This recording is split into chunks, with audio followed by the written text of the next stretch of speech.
안녕하세요. 2026년 3월 21일자 237번째 마켓 코멘트 앤 트레이딩 팁스를 시작하겠습니다. 오늘도 CL, ES, NQ, 비트코인, 이드로임 순으로 진행하겠습니다. 그러면 CL 차트 먼저 보시죠. 네, CL 차트 이 조건 볼 필요 없고요. 이렇게 좀 당겨서 보면 지난주에 여기까지 진행이 됐었죠. 그래서 종가가 98.71이었네요. 여기 보시면 98.71에서 끝났는데 월요일에 이제 확 빠진 이유는 그 여러 가지 조치들이 나왔죠. 그 미국 쪽에서. 그래서 이제 그거 관련해서 빠졌다가 또 전쟁이 쉽게 끝날 것 같지 않다는 여러 가지 믹스드 시그널들이 나오면서 90달러 밑으로 내려가길 바랬지만 90달러는커녕 91달러 45가 제일 저가죠. 그 위클리로. 네, 그래서 지금 딱 여기 가운데 놓으시면 대충 96.65 96 정도, 96을 중간 값으로 해서 오르락 내리락 하는 그런 모습이죠. 수요일은 도지까지 만들었고 목요일도 도지랑 도지고 금요일 좀 빠지나 싶었는데, 왜냐하면 목요일에 이제 여러 가지 그 조치들을 내놨었죠. 그렇지만 그게 사실은 그렇게 큰 실효가 없는 그런 거라고 비춰졌습니다. 그리고 결국은 금요일 장 끝나고 나서 트럼프 대통령이 호르무즈 해협에서 미국이 할 생각 없다는 얘기까지 했습니다. 그래서 장이 마감이 된 다음에 그런 얘기가 나와서 다행이지, 장이 마감이 되기 전에 그런 얘기 나왔으면 엄청나게 뛰었을 텐데요. 네, 그렇게 뛰지 않았습니다. 여전히 알 수가 없죠. 어떻게 될지. 일단 그 호르무즈 해협이 어떻게 해결이 돼야 되는데 미국 트럼프 대통령이 저렇게 나오면 아마 토요일, 일요일, 주말에 아무 다른 조치가 없으면 또 일요일 저녁에 확 뛰겠죠. 미국이 호르무즈 해협에서 할 생각이 없다는 식으로 얘기가 나왔으니까요. 그래서 전망을 할 수가 없습니다. 그리고 지금 레벨이 어느 정도인지를 다시 보여드리면 2023년 10월 그러니까 전쟁 터지고 2022년에 전쟁 터지고 그 다음에 6월 달에 다시 치솟았을 때 이후에 그 레벨입니다. 네, 그 레벨이라서, 그리고 나서 이제 내려오고 있는, 그래서 100달러는 아직 CL 같은 경우에는 안 넘었지만 98.23으로 마감이죠. 98.09, 그러니까 이게 2시 반에 해당되는 여기가 지금 이렇게 올라가서 그런 거지. 실제로 종가는 98.09인데 세틀먼트 가격은 98.23이라서 이렇게 표시가 되는 거죠. CL 전에 제 강의나 제 설명 많이 들으셨던 분들은 왜 그런지 아실 거고요. 그런 상황인데 다시 100달러 넘어갈 가능성이 굉장히 커졌습니다. 지금 현재 상황으로서는 그 트럼프 대통령의 호르무즈 해협 관련 발언이 좀 굉장히 쇼킹해서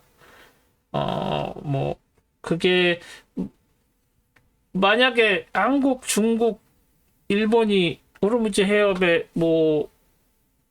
파병을 한다고 그래야 되는 건지, 거기에 가드를 붙인다고 한다든지, 그런 거를 결정하고 가는데 걸리는 시간이 아무리 빨라야 4주, 3주, 4주입니다. 그럼 그때까지 해결이 안 된다는 뜻인데, 그러면 어제 사우디에서 이야기 나온 것처럼 4월 말까지 해결 안 되면 150 넘을 거다라는 얘기까지 나왔죠. 150 넘는다는 얘기는 어디예요? 150 여기 위에요. 여기 어디 이렇게 해야 되나? 예, 여기입니다. 그게 빈말이 아니게 돼버렸습니다. 지금. 그래서 한치 앞을 알 수도 없고 한치 앞은 모르지만 더 길게 보면은 더 오를 수밖에 없다. 이렇게 얘기가 나왔습니다. 참, 사우디에서 얘기한 거는 브렌트가 150 간다는 얘기였습니다. 두바이는 더 비싸지겠죠? CL은 브렌트랑 지금 차이가 그 3월 초에는 몇 달러 안 되다가 거의 비슷하게 가다가 점점 차이가 벌어져서 10달러 정도 차이가 나고 지금 거의 15달러 정도 나는 걸로 알고 있는데요. 한번 확인을 해볼까요? 지금 스프레드가 14.45입니다. 네, 그래서 그렇게 차이가 나고 있는 상황이다 라고 말씀을 드릴 수가 있겠습니다. CL 이 정도로 정리하겠습니다. 뭐 더 드릴 말씀이 없네요. 다음은 ES죠. ES는 지난주 여기까지 진행이 됐었죠. 그래서 이렇게 하락을 했지만 월요일에 쭉쭉 치고 올라가서 화요일까지는 다시 회복을 하는 느낌이었습니다. 근데 이 다운 트렌드 라인 만나서 도지 만들면서 수요일에 훅 빠졌죠. 수요일에 훅 빠진 거는 아무래도 기준금리 발표에 의한 게 있겠죠. 근데 기준금리도 발표가 이쯤에 됐었죠. 그리고 나서 이제 빠지기 시작했는데 그 이전에 이미 빠지고 있었죠. 그래서 이 일봉으로 보시면 이미 찍고 이 정도에서 여기서 시작을 해서 올라갔다가 다시 쭉 밀려 내려오는, 그래서 수요일 당일에는 쭉 밀려 내려오는 과정에 있었는데 추가로 더 내려온 것이라서 물론 이제 미리 선반영이 됐었다라고 얘기할 수도 있겠지만 아무래도 그 기준금리 발표 이후에 파월 의장이 설명을 했었던 게 뭐 저는 매파라고 전혀 생각하지 않지만 상황 봐서 내릴지 안 내릴지를 결정을 한다는 거지 올린다는 얘기는 뭐 안 했습니다, 솔직히. 근데 뭐 올릴 수도 있다는 시장 얘기도 나오고 있고, 점도표도 저는 지금 현재 데이터보다 조금 도비시하다고 생각을 하는데, 뭐 시장에서는 호키시하다고 얘기를 하는 것 같아요. 한 번도 안 내릴 확률보다는 한 번 정도 내리는 걸로 점도표는 나왔는데, 그럼에도 불구하고 호키시라고 얘기를 하면 도대체 시장이 바랬던 건 뭔가 라는 반문을 하지 않을 수 없습니다. 그래서 일단은 점도표상으로는 2026년에 한 번 정도 내릴 거라고 하는 게 이제 중간값인데 한 번 더 내리기가 좀 힘들 것 같다는 생각이 들고, 오히려 안 올리면 올려야 되는 거 아니야? 뭐 이런 생각을 하게 만들 정도로 상황이 안 좋은데도 불구하고 뭐 계속 트럼프 대통령 내리라고 하죠. 뭐 그 사람 얘기를 듣는 게 의미가 없긴 합니다만. 만약 그런 상황입니다. 그래서 아무래도 스태그플레이션 관련된 이야기들이 많이 나오다 보니까 장이 빠질 수밖에 없었고, 목요일엔 좀 간을 봤는데 금요일에 더 밀렸죠. 뭐 특별히 더 어떤 이유가 있어서 밀렸다기보다는 전반적인 그 스태그플레이션 공포라고 봐야 될 것 같습니다. 그러니까 침체에 대한 공포만 있었던 게 아니라 침체는 침체대로 가고 인플레이션대로 오르는 그런 상황에서 소프트웨어 주식들이 좀 많이 부진했죠. 오늘 하루만 놓고 봤을 때. 그래서 그런 것들을 보면 이게 일단 뭐 전에도 말씀드렸듯이 이 빨간색 레인지가 이 레벨이 레인지가 아니라 이 빨간색 레벨이 굉장히 중요한 레벨입니다. 여기서 이제 올라가다가 이렇게 횡보를 하는 그런 모양새인데 그것도 이쪽 위쪽에 치우쳐서 횡보를 하고 있었죠. 그래서 이 핑크색 레인지가 중요했는데 그게 지난 2주 동안 깨지고 내려와서 여기에서 좀 다시 버티고 올라가나 싶었지만 이 저점도 오늘 깨져버린 상황이고, 그래서 지금 여기 저점이 6525인데 오늘 저점이 6523.75, 여기보다도 더 밀려 내려왔다는 얘기죠. 그렇다는 얘기는 작년 9월 레벨 이후에 최저점을 찍은 겁니다. 네, 그래서 이거가 추가로 더 내려갈 가능성이 있냐라고 질문을 했을 때 일단 여기서 지지를 받고 올라가는 모양새를 보였죠. 물론 그 장 막판에 이렇게 치고 올라간 거기 때문에 정규장에서 보시면 정규장에서도 치고 올라가고 여기에서 이제 여기에서 마감이, 정규장은 여기에서 마감이 된 거죠. 그리고 나서 이제 그 1시간 더 선물 시장은 진행이 되니까 그때 더 이렇게 추가적으로 오른 거기 때문에 뭐 조금 더 오를 여지는 있다고 봐야 되겠지만, 그럼에도 불구하고 여기에서 지지를 받아서 월요일부터 다시 올라갈 것이냐? 뭐 올라간다고 해도 이 다운 트렌드 라인이 굉장히 강하죠. 그래서 일단은 그 여기에서는 지지받고 한 번은 올라갈 것으로 보입니다. 근데 그게 어디까지 올라갈지는 좀 모르겠어요.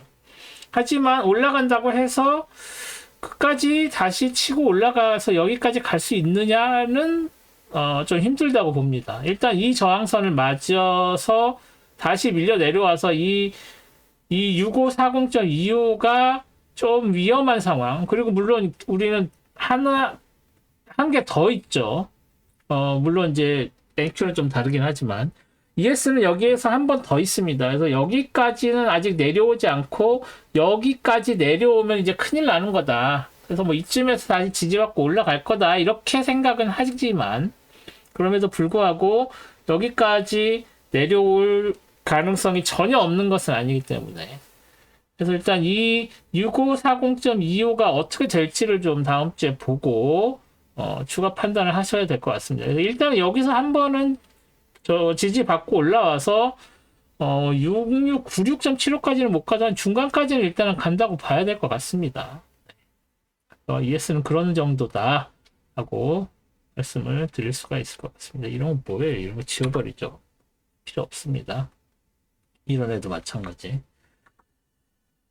네, 뭐 이 빨간색은 굉장히 중요하죠. 네, 여기에서도 맞았고, 그래서 여기 내려와도 여기서는 지지를 받을 텐데 과연 내려올지가 먼저 문제죠.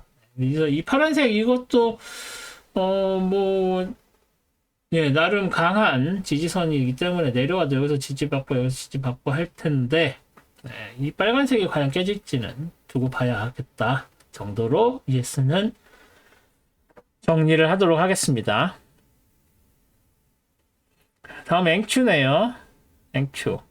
네, 앵큐는 사실은 이거가 ES는 이제 이게 높고 얘가 훨씬 더 밑에 있었죠. 그래서 아래쪽 빨간색이 얘가 아니라 얘였습니다. 그런데 이제 얘는 여기까지 이미 먼저 더 세게 밀려 내려온 상황이었었던 건데 거기에 거의 왔죠. 그래서 아까 ES에서 지지받은 걸로 이제 지지를 받았다고 보는데, 지난번에 24,000에서 딱 여기 보시면 24,000 딱 찍고 올라갔었는데, 이제 오늘은 24,000을 좀 더 밑으로 내려왔습니다. 저점. 근데 뭐 거의 거기서 똑같이 지지를 받은 거죠. 그래서 지지를 받고 올라갔는데 뭐 그렇게 임프레시브하게 올라간 상황은 아닌 상황. 그래서 지금 이 빨간색이 깨지면 이제 얘는 여기까지 내려와야 되는데 여기까지 가기는 좀 힘들 것 같고, 일단은 뭐 여기 있는 이 핑크색 정도 여기까지는 내려올 가능성이 있다고 보고요. 여기서 뭐 딱 그 ES처럼 지지를 받은 상황이 빨간색 라인의 지지를 받은 상황이 아니기 때문에 일단 ES가 주도를 하면 따라서 올라가겠죠. 하지만 대형 기술주가 그 하락에 더 영향을 주게 된다면 ES가 지지 못 받고 밀려버리면 여기까지 그냥 바로 밀릴 수도 있습니다. NQ가.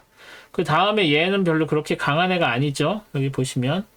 그렇기 때문에 여기가 뚫리면 이 밑에까지 여기까지 이 라인, 그래서 23,000까지, 그래서 24,000이 지금 뚫렸는데 23,000까지 그냥 혹 내려올 수도 있는 상황이다라고 봐야 될 것 같습니다. 그래서 한 번에 하루 만에 내려온다는 뜻은 아니지만 다음 주에 이게 NQ가 ES보다 조금 더 위험하다라고 볼 수밖에 없어서, NQ가 위험하면 ES도 따라서 내려올 수밖에 없는 거고, 그렇게 되면 둘 다 두 개로 만들어 놓은 이 빨간색 그 레벨이 위쪽 것이 두 종목 다 깨질 가능성이 있다라고 보는 게 맞을 것 같습니다.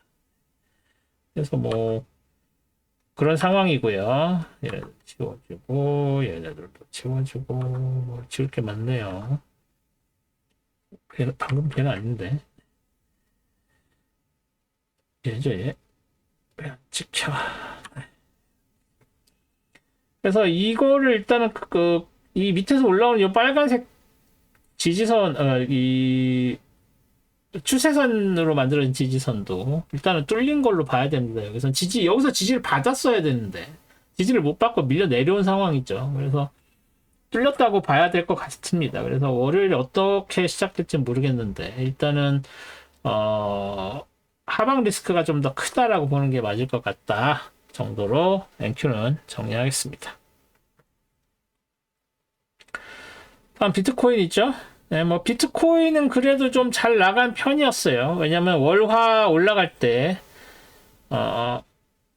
기분 좋게 올라갔죠. 그래서 이 위에 고점도 뚫고 74501 저항선도 뚫고 올라갔는데 그래도 컨펌은 못하고 그냥 바로 밀려 내려왔죠. 그리고 나서 수요일에 확 밀렸고 목요일에 결국 7만 밑으로도 장중에 떨어졌는데 그래도 금요일에는 조금 회복을 해서 7만은 그래도 넘겼는데 이게 그냥 7만만 넘겼다고 해서 안심할 수 있느냐? 지금 다른 게 지금 별로 안 좋기 때문에 그리고 이렇게 내려온 게 스태그플레이션 관련된 것도 있습니다. 기준금리가 떨어지지 않으면 골드는 같이 떨어지죠. 그래서 이번에 골드도 많이 떨어졌는데 이번 주에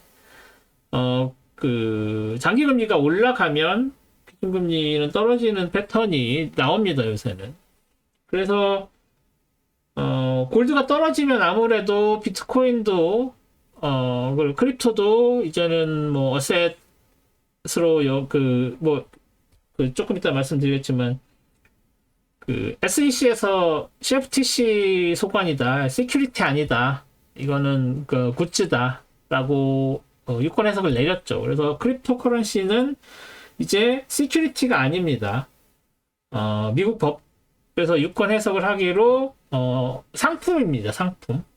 그래서 이거 법적인 얘기까지 해야 되는데 증권이냐 아니냐, 증권이 아닌 거죠. 증권이 아니고 그냥 상품으로 해석을 해서 이게 커런시로서의 대접을 못 받게 된 거예요, 결국은.